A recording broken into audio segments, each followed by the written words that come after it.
ఏపీలో social media ఇన్ఫ్లుయెన్సర్లపై పోలీసులు కేసులు పెడుతున్నారు.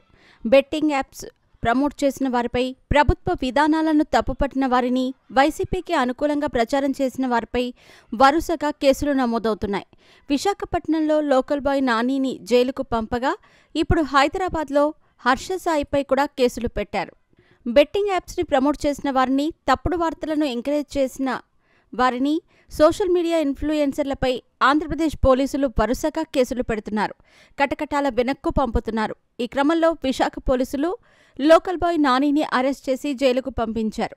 తాజాగా మరో ఇన్ఫ్లుయెన్సర్ హర్ష సాయి పైన కేసు పెట్టారు.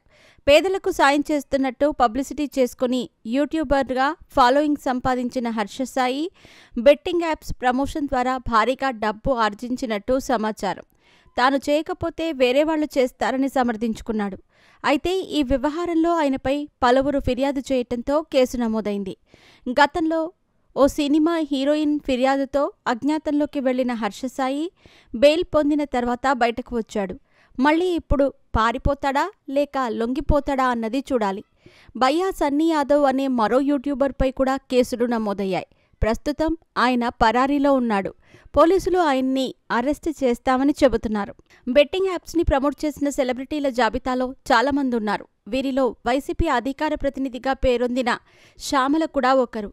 ఆమె బెట్టింగ్ యాప్స్ని పెద్ద ఎత్తున ప్రమోట్ చేసి డబ్బు సంపాదించినట్టు తెలుస్తోంది. ఆమె వీడియోలు సోషల్ మీడియాలో వైరల్గా మారాయి. అయితే రాజకీయ అండ ఉన్నవారిపై చర్యలు తీసుకోవటం లేదని, అండలేని వారిపైనే కేసులు పెడుతున్నారనే ప్రశ్నలు వస్తున్నాయి. శ్యామల లాంటి వారు ఇలాంటి పనులు చేసినా పట్టించుకోరా అన్న ఆరోపణలు వినిపిస్తున్నాయి. ప్రస్తుత పరిస్థితిలో శ్యామలపై కూడా కేసు నమోదు చేయక తప్పని స్థితి కనిపిస్తోంది. రాజకీయ ప్రమేయం లేని వారిపై తీసుకునే చర్యలు ఒకెత్తైతే, అధికార పార్టీలకు సంబంధం ఉన్న వారిని వదిలేస్తున్నారా అన్న అనుమానాలు కలుగుతున్నాయి.